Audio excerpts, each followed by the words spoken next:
Bienvenue dans cette nouvelle vidéo. Nous allons voir comment ignorer les tableaux indésirables.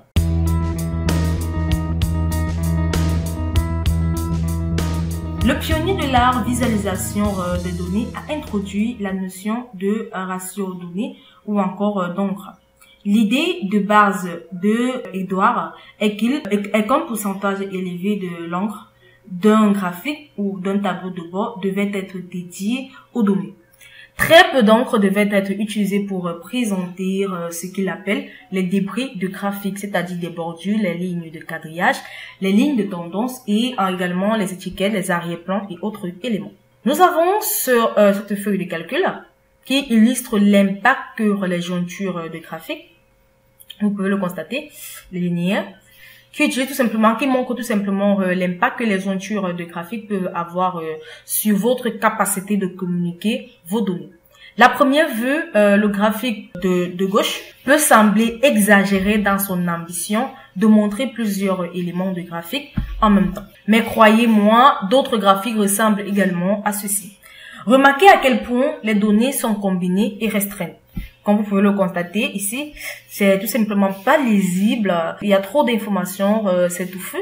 Donc, même si on a grandi, ça ne posait ça, vous pouvez le constater. Les données sont beaucoup trop touffues. Alors, le graphique de gauche, de droite, par contre, le graphique de droite, par exemple, présente les mêmes informations que le graphique de gauche.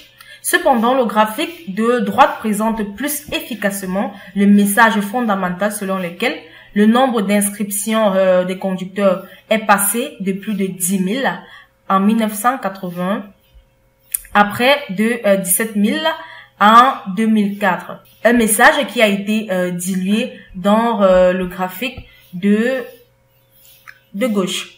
Vous pouvez voir à partir de cet exemple simple comment un graphique peut être considérablement amélioré en supprimant simplement les éléments qui ne contribuent pas directement au message central du graphique. Alors, il existe tout simplement quelques moyens d'éviter les fichiers indésirables et de vous assurer que vos graphiques présentent clairement vos données. Il est important, alors, comme moyen, supprimer les lignes de la grille. Comme dans cet exemple, j'ai tout simplement les lignes de la grille. Comme vous pouvez le constater, il est important de supprimer ces lignes, donc les lignes de la grille. C'est dans cet exemple, je le supprime. Vous constatez que même jusque-là, mes données ne sont tout simplement pas visibles, mais elle est moins touffue que la précédente. C'est la raison pour laquelle, dans ce cas, j'ai tout simplement supprimé les lignes de la grille. Donc, les lignes de quadrillage vertical et horizontal sont presque toujours inutiles. La raison implicite pour les lignes de la grille est qu'elles aident à évaluer visuellement la valeur représentée par chaque point de données. En réalité, vous mesurez généralement la valeur d'un point de données en comparant sa position aux deux autres points de données du graphique. Les lignes de la grille deviennent donc des points de référence secondaires qui prennent simplement de l'encre. Deuxièmement, il est important de supprimer l'aire bordure. Voilà, c'est tout simplement, vous constaterez que l'élimination des bordures et des cadres donne à vos graphiques un aspect plus net et permet d'éviter, n'est-ce pas, des lignes vertigineuses que vous obtenez en plaçant de nombreux graphiques avec des bordures sur un seul tableau de bord. Au lieu des frontières, utilisez l'espace blanc entre les graphiques en tant que frontière implicite. Également, comme autre moyen, il faut passer les lignes de tendance. Dans ce cas, j'ai tout simplement représenté les lignes de tendance et dans cet autre cas pas. Voilà, une courbe de tendance fournit rarement des informations qui ne peuvent pas être obtenues avec des données déjà tracées ou avec une simple étiquette. En fait, les lignes de tendance souvent énoncées. Les lignes de tendance souvent énoncées, l'évident, et confondées parfois les lectures en les faisant croire qu'ils constituent une autre série de données. Pourquoi placer une ligne de tendance sur un graphique en courbe alors que ces derniers est lui-même une ligne de tendance? Pourquoi également placer une courbe de tendance sur un graphique à bas alors qu'il est tout aussi facile de regarder en haut de barre? Donc voilà en quelque sorte pour vous dire en fait que les lignes de tendance n'est tout simplement pas vraiment utiles dans certains cas. Donc, au lieu des lignes de tendance, ajoutez une simple étiquette indiquant ce que vous essayez de dire à propos de la tendance générale. Également, il est important d'éviter la surcharge d'étiquettes de données. Rien ne dit que vous savez afficher l'étiquette de données pour chaque valeur de votre graphique. Vous pouvez tracer un point de données sans afficher sa valeur. Vous constaterez que vos graphiques ont plus d'impact lorsque vous indiquez que les chiffres pertinents, autant pour moi, pour votre message. Donc, par exemple, le graphique de gauche montre une tendance comprenant cette année de données. Bien que toutes les années soient concentrées pour montrer la tendance, seules les valeurs de la première et la dernière année sont affichées.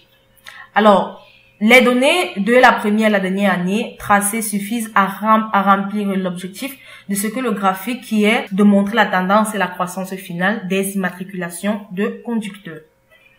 Également, comme autre moyen, ne montrez pas de légende si vous n'y êtes pas obligé. Comme vous pouvez le constater ici, j'ai pas montré de légende, tout simplement parce que c'est pas nécessaire, tandis que là, j'ai effectivement une légende.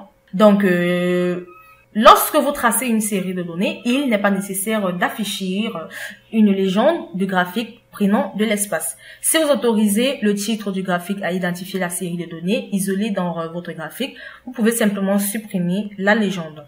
Également, comme autre moyen, supprimez toute axe qui ne fournit pas de valeur. Voilà, comme cet axe ne fournissait tout simplement aucune valeur, puisque j'ai tout simplement déjà marqué les valeurs au niveau de les séries.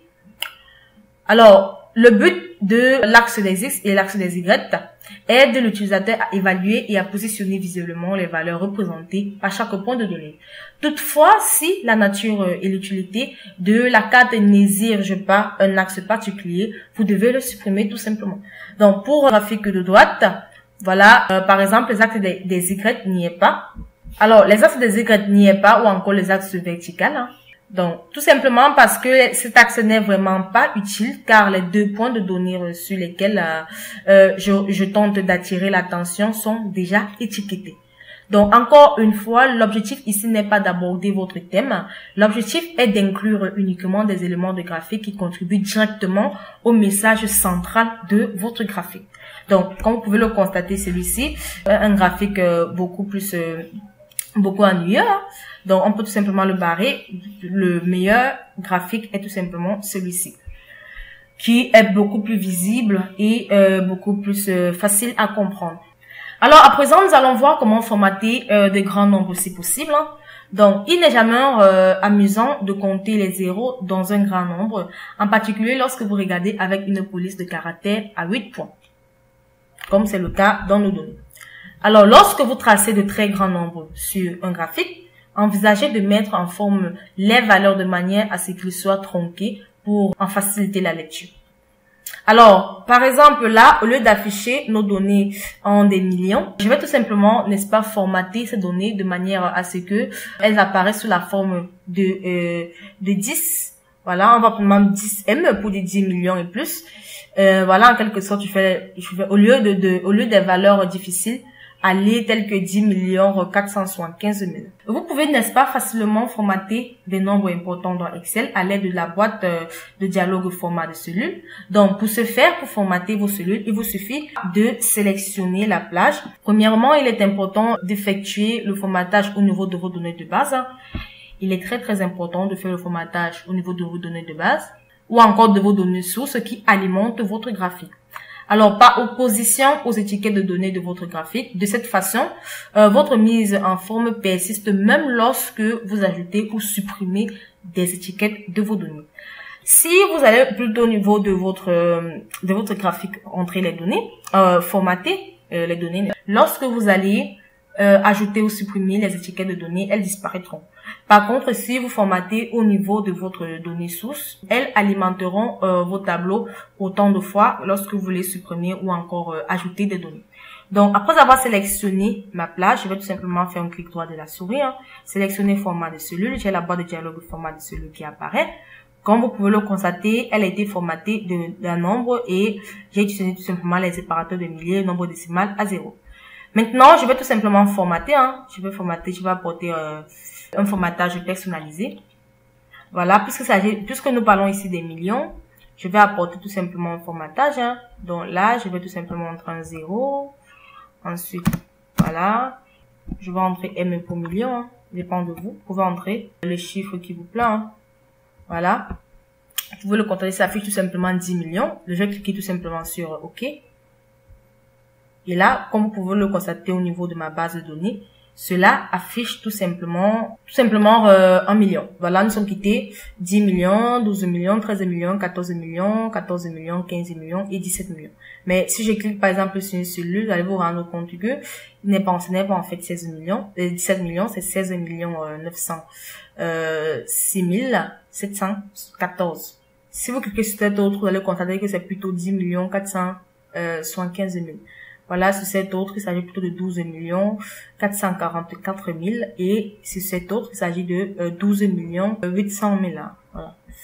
Donc, voilà, lorsque je le fais, je peux maintenant venir au niveau de mes données là et je vais tout simplement apporter un formatage. Hein. Donc, après avoir cliqué, cela apparaît directement au niveau des nombres. Je vais apporter une catégorie, je vais appeler sur personnaliser.